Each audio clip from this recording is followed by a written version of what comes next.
va a ser justamente entre la nomenclatura, ese grupo de grandes magnates y sus aliados políticos o sus lacayos políticos que van a tener todos los derechos del mundo y la inmensa mayoría de la población que no va a tener ninguno. La contradicción es entre la nomenclatura, lo que llamaban antes en los países socialistas como la Unión Soviética, los grandes dirigentes del partido a los que no se les aplicaba ninguna ley, que tenían todos los derechos posibles y todas las ventajas posibles, y la inmensa mayoría de la población que tenía solo la capacidad de obedecer, de vivir como pudiese y al que se resistiese al gulag. Don Javier, don Carlos, ¿quiénes son? Yo creo, pues empiezo yo si quieres, yo creo que en primer lugar están las grandes familias reconocidas, de los Rothschild, los Rockefeller, o George Soros y todas sus organizaciones, de Bill Gates, Warren Buffett, toda una serie de multimillonarios que son multimillonarios de hace por lo menos 100, 150 años y sus descendientes, que tienen además una enorme influencia política, que tienen miles de organizaciones supuestamente filantrópicas a través de las cuales están distribuyendo precisamente todo este proyecto, todo este proceso e implantándolo en la sociedad y en una construcción que realmente dicen, bueno, ya están con la conspiración de un grupo de gente que se reúne en conciliábulos. Bueno, siempre han existido, es decir, los grandes, los poderosos en todas las sociedades se han reunido, han decidido o han intentado decidir cómo iba a ser el futuro de esas sociedades. Solo que planes. Antes a nivel nacional, claro, y ahora que estamos en la globalización a nivel global. Claro, la tecnología permite en estos momentos con la globalización aplicar esos planes al conjunto del planeta. ¿Por qué cuesta entenderlo para la gente, don Carlos? Porque hay todo un discurso alternativo, una narración oficial a través de la inmensa mayoría de los medios de comunicación y de entretenimiento, que son parte de lo mismo, en un proceso en el que se trata precisamente de oscurecer la realidad. Y se satirizan esas ideas de que hay gente que está verdaderamente formando un grupo. Cuando tú no quieres discutir un argumento, te colocan una etiqueta.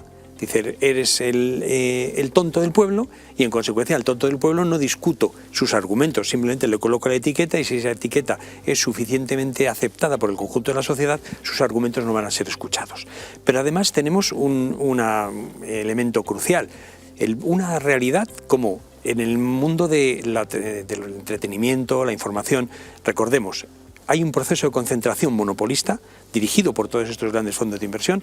Un ejemplo clarísimo, en el año 1980, el 90% de toda la producción de información, de entretenimiento que se hacía en Estados Unidos, se repartían entre 50 compañías. Hoy, ese mismo porcentaje del 90% la tienen 5.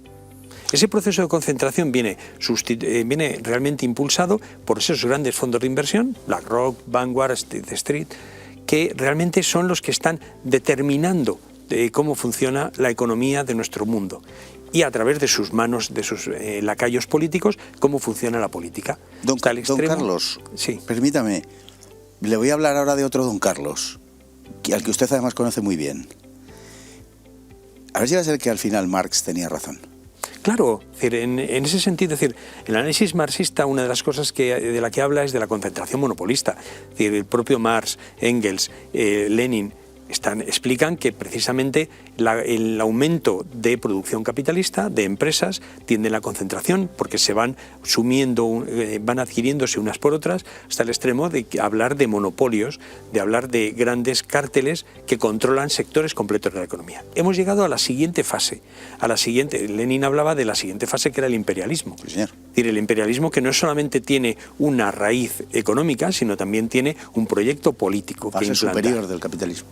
Y entonces, esa fase es a la que hemos llegado a nivel global, de instaurar una dictadura totalitaria para el conjunto de la población o su proyecto. Es decir, hay que tener en cuenta de todos modos, y aquí quiero hacer un breve paréntesis, de optimismo. Es decir, todo este proyecto es un proyecto contra la humanidad, contra la vida, contra la libertad, contra la propia naturaleza. Y esa es una apuesta que siempre está condenada al fracaso, porque la realidad, a poco que los humanos despierten, y cada vez están despertando más, el caso de la COVID, cada paso que dan hace que más gente se despierte, el asunto del COVID ha despertado a decenas de millones de personas que ya ven claro que ellos estaban en una posición política y esa posición política ya no corresponde con sus verdaderos intereses. Y eso Ese despertar está haciendo que realmente se ponga en cuestión el propio estado de cosas, se ponga en duda el proyecto al que nos quieren someter y desde luego eso le está empezando a quebrar los pies.